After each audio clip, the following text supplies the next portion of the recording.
Welcome back to the Red Dice Diaries RPG podcast with John and Hannah. Hi. And today we're going to be talking about the Gibbering Mouther.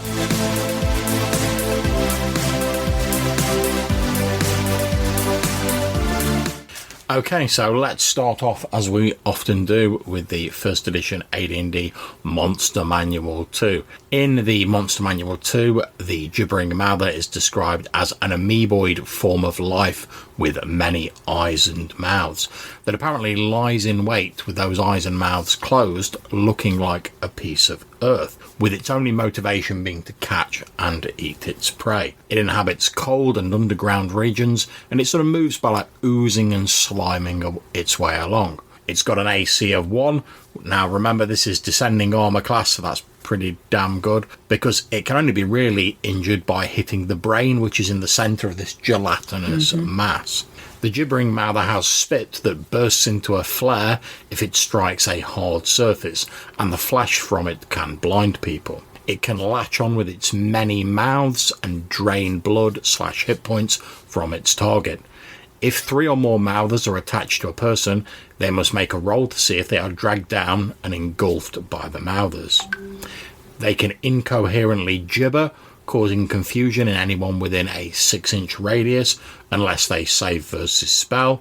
A mouther warms the ground under it and can change its consistency, turning it into a quicksand, sort of boggy-like texture.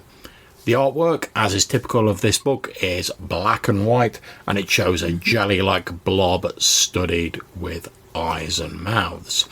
Now, we're not going to go through all the various monster manuals with this one because they're all pretty much the same, so we're going to skip straight from 1st edition to 5th edition. So, love, why don't you tell us about the Gibbering Mouther in 5th edition?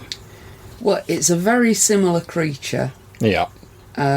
One of the most similar across the editions. Mm-hmm. It's a bit slicker in the way it's presented this time. We've got 3 specific abilities called amoeboid form, which is about it being able to like ooze around and stick its mouths out on tentacles. Yep. It's got mouths of madness, which is the confusion sort of power that it had before, and the confusion power's similar in that you roll in a dice to see what effect it's going to have on you. Wisdom saving throw this time. And what sort of effects might happen on your roll? So you roll a d8, 1 to 4, you just stand paralysed. Okay. 5 or 6, take no action, uses all its move to move in a random direction. Yeah. On a 7 or 8, you can make a melee attack against a randomly determined creature within your reach, or do nothing if you can't make such an attack. Okay. So you randomly turn around and attack your mates or anything else around. Yeah. Which I suppose could include the monster, but it's not that bothered because it's got such an amazing armour class. Okay, so 9 in this version. Which is obviously ascending armour class. That's not that amazing. An unarmoured human's got an AC of 10. Alright. I presume she's got a scad load of hit points. Yeah. 67 on average. Yeah, so obviously what they've done in this edition is you're more likely to hit it, but it can soak a lot more damage, so it's getting the same result, just with a slightly different game mechanic, really. So what does it have any other interesting powers aside from causing people to go mad with its... So we've also got all-consuming as one of the titles in the description. Okay. As in, it's going to try and eat anything it can. Nice. I notice this time it is just eating organic material, I think. Oh no, it also liquefies stone and eats that. I see. I don't know whether it eats it. I think it just sort of like dissolves it. Was the impression I got from the 1st edition. Like it's almost as though like it's such like a mad thing that it like warps reality and like stone becomes all like malleable. So it stood out to me that in the 1st edition it said it's a animal, vegetable or mineral. Like the baby eating Bishop of Barton Wells. But I think I think, as you say, it's not going to be eating base stone and just dirt. It's going to be stripping that of plant life. Yeah. It's possibly going to be eating, like, the more complex minerals. So maybe you get called to a dwarf mine because the seams run dry and they know that there was gold here before and now it's gone. Yeah. Or maybe they're having a problem, like some of their tunnels have suddenly become impassable and they're like quicksand-like floors and stuff like that. Well, yeah, just having an infestation of this in a mine would make for a really good, like, adventure. You could have a couple of miners trapped that you've got to go and save. You could have some other reason for the party to go in there. But it'd make for quite a good monster and quite a few traps that are very much in character with what's going on. Like you say, falling rocks, quicksand. See, it strikes me now that one of the things it'd be useful for, one of the things I like to do in my games is if the players go to like a dungeon and they like go away and they do all the stuff and then they come back to that same dungeon later on, I've got like a little table where I like roll on it to find out like what's changed in the dungeon. So it could be like, oh, a monster's left, part of it's flooded, another monster's arrived and taken over or stuff like that. And one of the entries I've got on that is that some sort of creature has made like extra tunnels or extra rooms and expanded the dungeon. And it strikes me, among all the obvious ones like purple worms and stuff like that, that the Gibbering Mouther would be a good one for that. And you could have some quite bizarre sort of formed additional sort of caverns and tunnels because it had like liquefied the stone while it was like oozing through it. So I think that's pretty cool. One of the things I have noticed, and this is a bit weird, and we'll get onto this in a minute when we talk about Dragon Magazine 160, is the artwork sort of portrays it in this sort of like Shoggoth-like horrific sort of vibe. It looks very Shoggoth. Yeah, oh, and again, we'll talk a bit about that. It did in the first edition as well. But one of the things that strikes me about it is obviously we know like Shoggoths are from the Cthulhu mythos, and they're sort of like, supposed to be these horrific creatures. And the Gibbering Mouthers, they can drive people mad and stuff like that.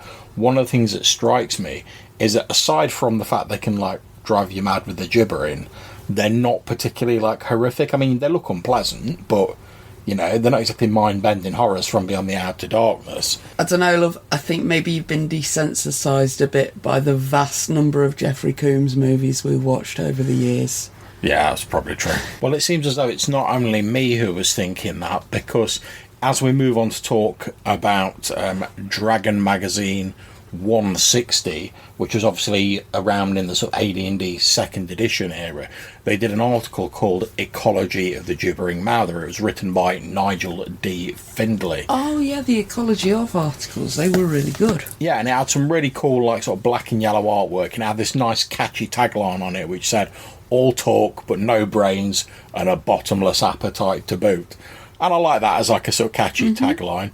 Unfortunately for me, and this is just personal preference, the article, like a lot of these ecology articles, consisted mostly of a massive piece of like in-character fiction with a few footnotes. And I'm not really a lover of the in-character fiction, as you know. I don't mind a little bit sprinkled at the start of a chapter, but like a whole article of it, you know, if I want to read a story, I can pick up a storybook. That's absolutely grand. But that is just personal preference, listeners, so don't be like giving me too much about that. However, the footnotes are actually really cool, and they give a lot of additional info, like Gibbering Mouthers, they have this pungent smell that can be smelt up to 20 feet away, which can give them away.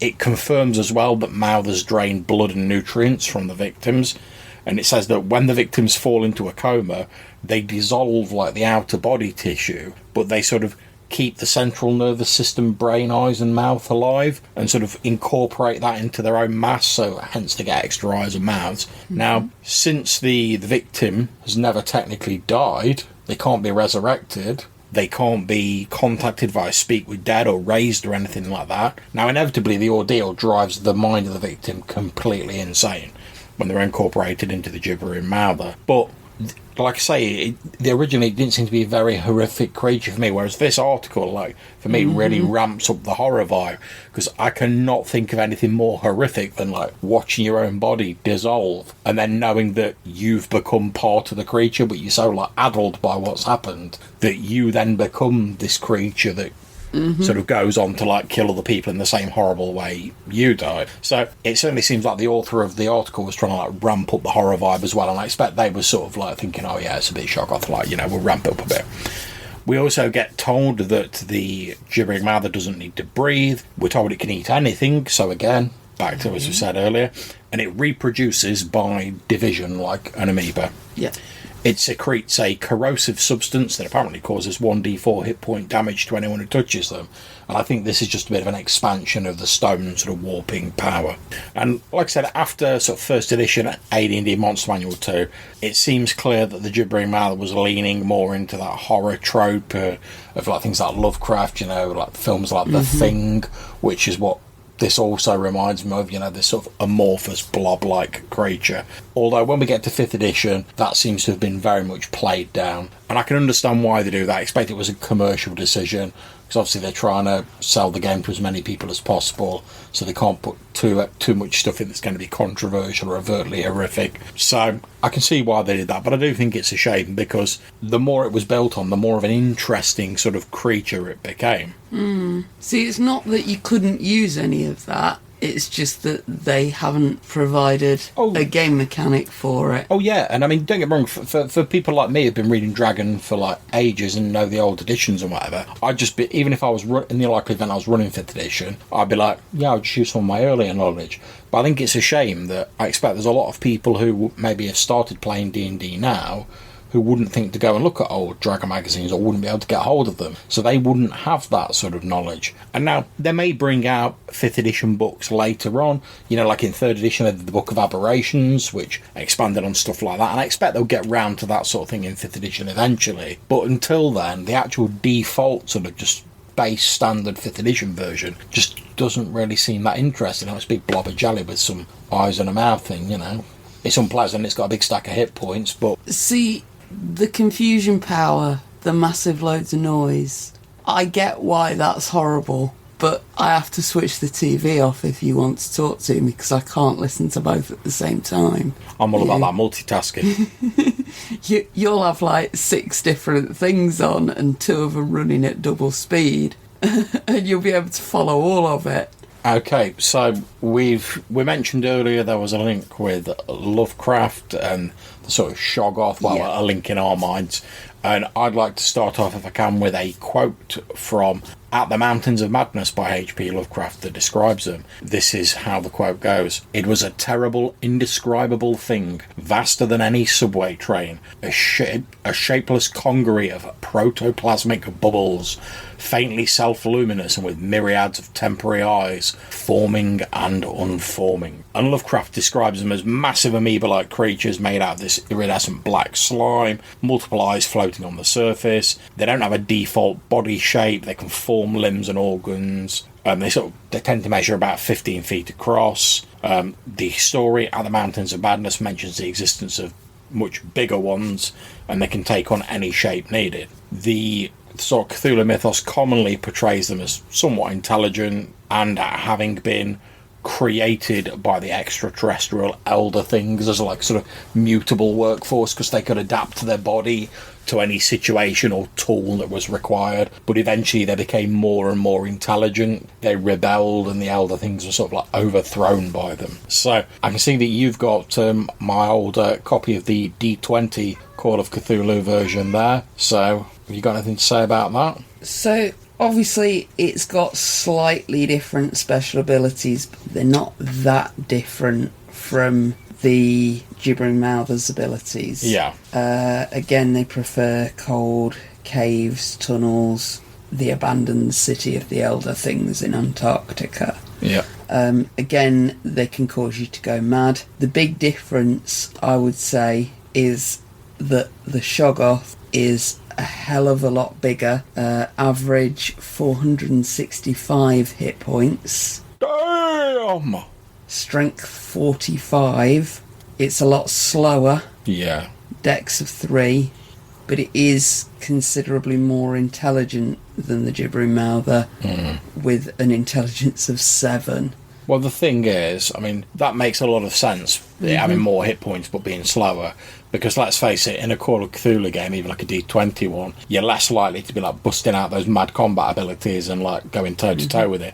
You're more likely to be like, oh right, I'm running the F away from that. Yeah, it's very much suits the game style for each one of them. The way, if you were to consider it the same monster, the way it's been tweaked in each one. Yeah. If you wanted to combine them, the simple way to do it would be to say, oh, if you cut a small bit off a Shoggoth before it gets big enough to be a Shoggoth, it's a Gibbering Mouther. Yeah, and I mean, I don't know this, and I mean, if anyone out there knows, feel free to like drop us a voicemail and tell us. It certainly seems to me as though when they created the Gibbering Mouther, they probably read some Lovecraft, and they were like, right, we want something that's a bit like this. However, we can't make it the sort of all-consuming destroyer that it is in At the Mountains of Madness, because it's a D&D game where people are supposed to be able to take on monsters, kill them, get the treasure, get the XP, etc. So they've sort of tweaked it a bit, they've adapted it a bit, they've made it a bit harder to kill, but, you know, you can actually take on things like that in a D&D game. So, on the thought of, like, combining old-style D&D dungeon crawl sort of stuff and Cthulhu sort of stuff, I can see there you've got the Realms of Crawling Chaos. Yeah, I mean, this is a Labyrinth Lord, which is one of the sort of old-school D&D clones, book by Goblinoid Games, and it's all about incorporating Lovecraftian elements into like a dark fantasy game. So it's adapting it for D&D a little bit. And we've got an entry for the Shoggoth in here. It describes them as 15-foot blobs of viscous iridescent jelly, originally created by the Elder Things. Initially, they had very little intelligence of their own. They were genetically engineered, artificial life forms designed to be labourers for the Elder Things society and could be commanded mentally. They can form pseudopods for various tasks and other temporary organs or limbs. They're equally at home above or below water. After many thousands of years, they evolved a stable brain of their own and rebelled against their masters. Now they live in dark, hidden places, grotesquely aping a degenerate form of their previous master's culture. They're in a constant state of change, with eyes, mouths and other organs forming and dissolving. They can attack each round with 2 powerful pseudopods for 2d4 hit point damage each. They have a swallow attack, and any being swallowed must save versus death or be killed instantly. Otherwise, victims are, like if you make the save, victims are digested in 2d4 rounds. They can emit poisonous spittle with a range of 20 feet, which you have to make a save or be blinded permanently, which the Gibbering Mouther has. Sharp weapons do only half damage to Shoggoths, and they're immune to all cold-based attacks, however fire or heat deals double damage. They're described as chaotic evil. They've got an armour class of 4, which again, descending armour class is pretty good. And we can again see here that this version, which is specifically designed to be used with old school D&D, is very, very similar to the Gibbering Mouther. And obviously this is a version of the Shoggoth that's been adapted, because the point of stuff in Realm of Crawling Chaos is to like adapt Lovecraftian stuff for dark fantasy games or like D&D games where you're more likely to confront monsters than run away like you might do in Call of Cthulhu or something like that. So I think we're probably along the right tracks with like Gibbering Mouthers being like a sort of a Shoggoth that's been taken and sort of twisted and ironically like moulded a bit to fit the mores of the D&D game. And quickly glancing over its stats in this, it's pretty much halfway in between the Call of Cthulhu D20 and... Exactly, yeah. Okay, so we've chatted a bit about them in various different books. So let's just talk for a little bit about how you might use Gibbering Mouthers in games. Now, I think this is a paradoxical monster for me, because I find them both fairly uninteresting, as I said, as they're initially sort of portrayed. But when you add in some of this additional information, or when you sort of reference Lovecraft, they suddenly become much more interesting and great horror monsters. I think it's one of those monsters that makes for a really good backdrop to a drama sort of a story.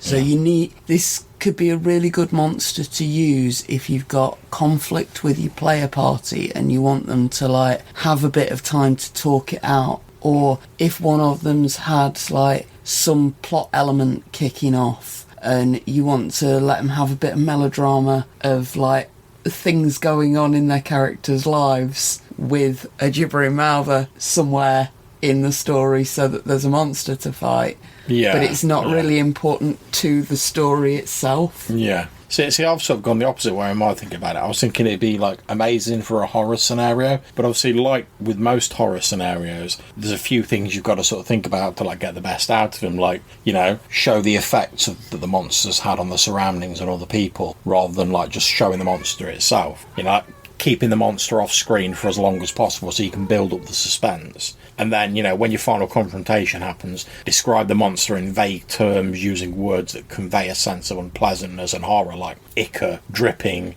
ichthoate, which is just begun or not fully formed. And, you know, because if you just sort of say it's a gibbering mouther, or you say it's this blob with, like, eyes and mouths on it, it doesn't convey the sort of horror you would feel if you were seeing something like that. So I think you have to get a little bit creative with your language and your description. Certainly avoid using the creature's name, but if you can show the sort of horrible effects it has and how it's warped the environment, it's driven people mad, then you can really build up that suspense. So by the time the players face it, they will be worried about it and scared about it. Now, this is something where it might actually be beneficial to be doing a Zoom game for a creature like this, because there is nothing you can describe in 10 minutes that you can't sum up by putting 3 seconds of a John Carpenter movie on the screen and saying your players see this, and letting people get on with it from there. I mean, another thing you could do as well is if you had, like,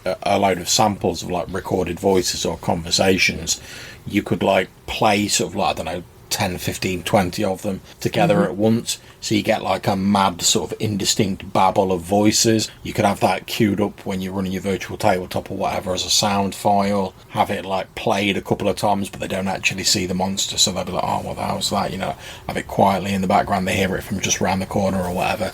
Then when it does show it, you play it, like, really loudly, and then you go into, like, the horrible description of it, and that any sort of extra sort of sensory sort of information you can get, whether it's sound files, like a picture or whatever, has got to be a good thing, especially with, like, a horror creature where you're trying just not to show them a picture of it, because, let's face it, we've looked at pictures from multiple editions here and none of the pictures are scary. Yeah. Whereas this sort of horrible description and this incoherent babbling is much more unsettling. Like, you're never going to fully sort of, like, terrify your players when you're all sat around comfortably playing D&D, but if you can make people feel unsettled and worried, obviously within limits, you don't want to make anyone uncomfortable enough that they're not enjoying the game, then you're at least halfway there towards that goal, and it'll really help add to the horror scenario. And obviously we are also getting into the territory of make sure your players are going to enjoy that sort of a game. Yeah, obviously, yeah.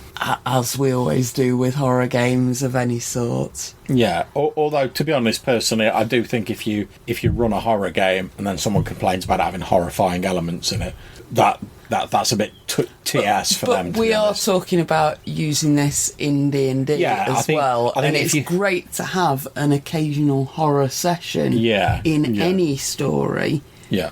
But you need to make sure you're picking the right monsters for the right players. Yeah, I think if you were just going to suddenly, like, switch gear to, like, a horror scenario in a D&D game, as you say, you probably need to check that with your players, because they might have signed up for some, like, fun fantasy dungeon crawling, and maybe, like, the horror vibe's not what they're after, which obviously you can use a Gibbering Mouther in a standard, like, dungeon crawl or fantasy style game, but I don't really think it plays to the creature's strength. But as you say, if you're going to switch gear and do, like, a horror session or two, you need to check that everyone's okay with that if they didn't originally sign up for a horror game. So I think that's it for our episode on the Gibbering Mouther. Apologies, we've got it out a little bit late, but the poll is up for our next monster on Twitter, so check that out and get your votes in.